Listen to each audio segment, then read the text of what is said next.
ఒకసారి నారదుడు నారాయణ మంత్రాన్ని జపిస్తూ నారాయణ నారాయణ అంటూ వైకుంఠాన్ని చేరుకున్నాడు.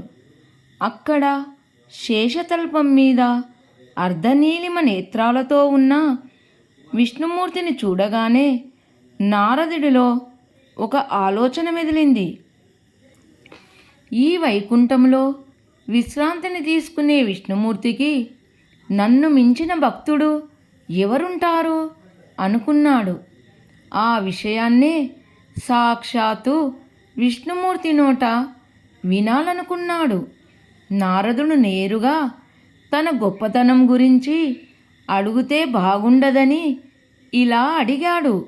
ఓ దేవదేవా, ఈ ముల్లోకాలలోనూ నిన్ను అత్యంత భక్తిగా కొలుచుకునేది ఎవరు అని నారదుడు అడిగాడు. ఓస్, అదేమంత కష్టమైన ప్రశ్న కానే కాదు. అల్లదిగో ఆ పల్లెటూరిలో ఓ చిన్న గుడిసె కనిపిస్తుంది కదా, అందులో ఓ రైతు నివసిస్తున్నాడు. నన్ను అడిగితే ఈ ప్రపంచంలో నా గురించి తీవ్రంగా ధ్యానం చేసేది అతనే అన్నాడు విష్ణుమూర్తి. ఆ మాటలతో నారదుడికి ఒళ్ళు మండిపోయింది. అనునిత్యం హరినామస్మరణ చేసే తనకంటే ఆ చిన్న రైతు ఎలా గొప్ప భక్తుడవుతాడు అనుకుంటూ ఓసారి తన దివ్య దృష్టితో ఆ రైతు జీవితంలోకి చూశాడు. ఆ రైతు మహా పేదవాడు. అతనికి ఓ ఎకరం పొలం మాత్రమే జీవనాధారము. ఎలాంటి సౌకర్యాలు లేని ఆ ఎకరం పొలములోనూ నానా చాకిరి చేస్తే కానీ అతనికి బోటాబోటీగా తిండి దక్కేది కాదు. ఉదయం లేచిన దగ్గర నుంచి రాత్రి నిద్రపోయేదాకా అతనికి అసలు భగవన్నామస్మరణ చేసుకోవడానికి వెసులుబాటే చిక్కేది కాదు.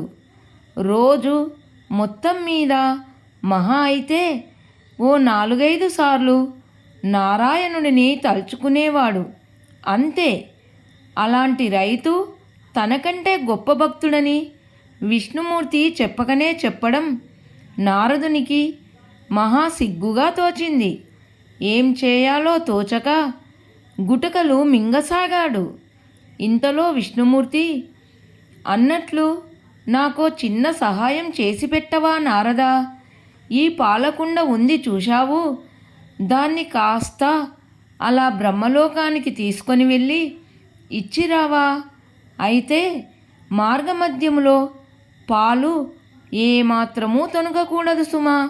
ఒక్క చుక్క కిందికి ఒలికినా అపచారం అవుతుంది అంటూ ఓ కుండ నిండుగా పాలని నారదునికి అప్పగించాడు. ఓస్, అదెంత భాగ్యము అన్నాడు నారదుడు. ఈ దెబ్బతోనైనా తనకి స్వామివారి మీద ఉన్న నిష్టపడుతుందని అనుకున్నాడు. 1000 జన్మలెత్తినా ఆ రైతు ఇలాంటి పని చేయలేడు అనుకుంటూ అంచు వరకు నిండుగా ఉన్న పాలకుండని తీసుకొని బ్రహ్మలోకానికి తీసుకొని వెళ్ళాడు.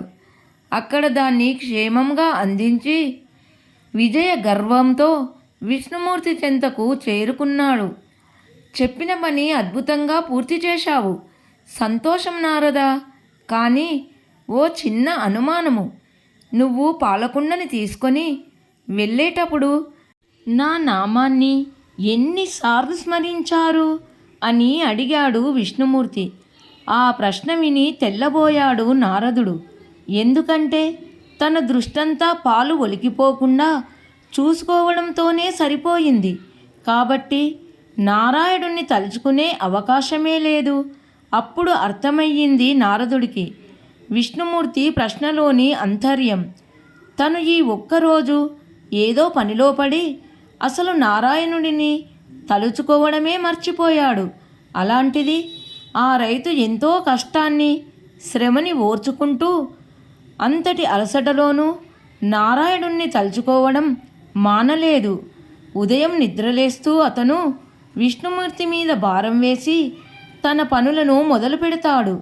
రోజంతా ఎంత యాతన అనుభవించినా రాత్రి నిద్రపోయే ముందు నారాయణుణ్ణి స్మరించుకొని కృతజ్ఞత చెప్పుకొని కానీ నిద్రకు ఉపక్రమించడు. అన్నీ ఉన్నప్పుడు భగవంతుణ్ణి స్మరించుకోవడం గొప్ప కాదు, లేమిలో కూడా ఆయనను తలుచుకోవడమే గొప్ప విషయము అని అర్థమయ్యింది నారదుడికి. ఆర్భాటం కంటే భక్తే ముఖ్యమన్న సూత్రము బోధపడింది నారదుడికి. కథ సమాప్తం. నచ్చితే లైక్ చేయండి. అందరికీ ధన్యవాదములు. శ్రీకృష్ణ పరబ్రహ్మణే నమః. వసుదేవసుతం దేవం కంసచానూరమర్దనం దేవకీ పరమానందం కృష్ణం వందే జగద్గురుం. అతసి పుష్పసంకాశం హారనూపురశోభితం రత్నకంకణకేయూరం కృష్ణం వందే జగద్గురుం. కుటిలాలక సంయుక్తం పూర్ణచంద్రాన్నిభాననం విలసత్కుండలధరం దేవం కృష్ణం వందే జగద్గురుం.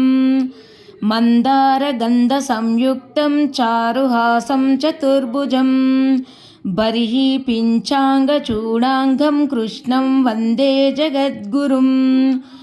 ఉత్పల్లపద్మపత్రాక్షం నీలజీమూతసన్నిభం యాదవానాం శిరోరత్నం కృష్ణం వందే జగద్గురుం.